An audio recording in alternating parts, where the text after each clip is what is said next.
Hi, I'm Thea Jirak. Welcome back to the Glory Be Block of the Month program. Today we're making Block 5. Before we get started though, let's review and make sure that everyone's caught up with where we are. In month 1, we made the 4 center blocks that make up the star.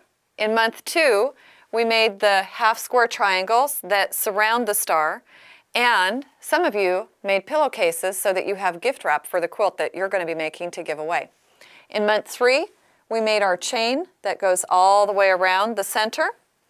And in month 4, we made our monkey wrench. Now, if you remember, I told you to set all those blocks aside, and none of you have put them together yet, right? This month, block 5 is the French bear paw.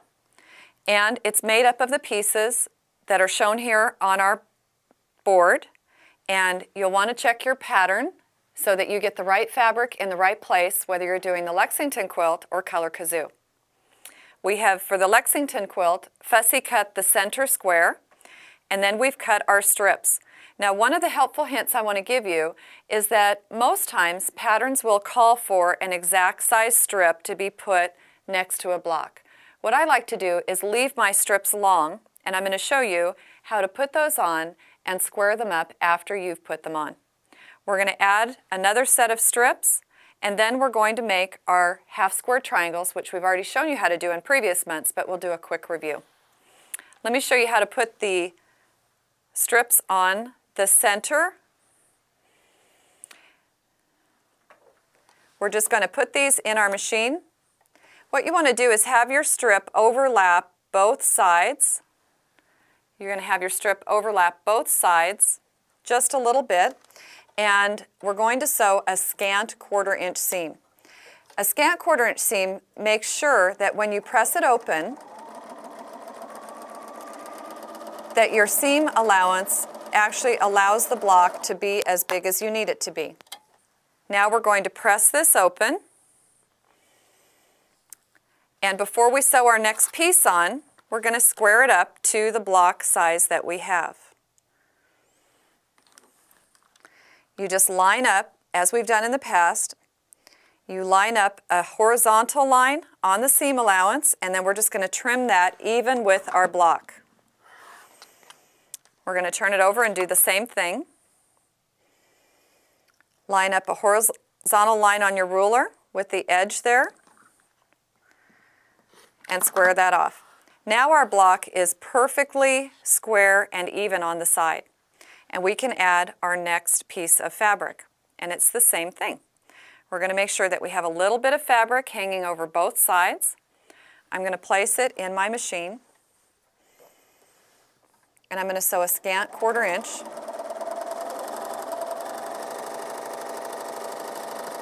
All the way to the end. Cut my threads off and keep my workspace neat. And now when I press this out, I'm going to do the same thing again. Take your ruler and you line up a horizontal line on your ruler with that seam.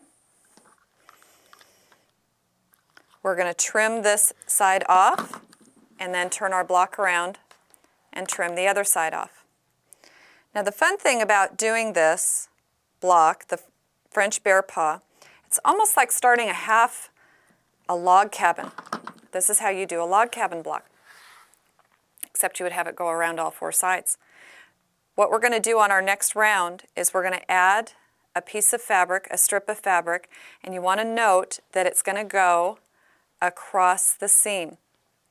So there are 2 sides to this that we can add to. One is a solid piece of fabric, and one side has a seam that we're going to cross over. And the first piece of fabric is always going to cover that seam.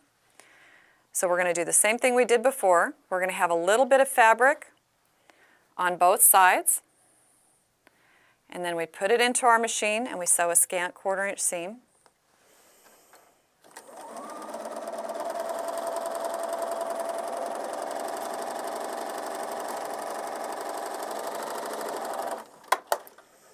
Cut our threads, press that open,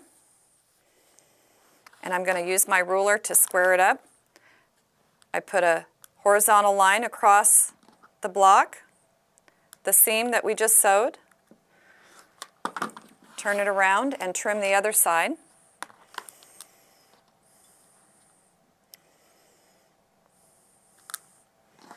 And now I'm ready to put on my last strip. And you'll notice that we have, again, a seam that we have to cover with that last strip. And you want to notice, same as before, it's going to go over the seam, and you're going to have a little bit of extra fabric on both sides. Now we're going to sew this one on. This is our last strip to sew on. Since we're making 4 of this block, you can chain piece these through, and by that I mean just cut your strips and sew one after another, so you're doing the same process 4 times instead of doing it once. It's always easier to make 4 of the same block at the same time than it is to make 4 blocks 4 different times. We've now got the center of our square completely finished.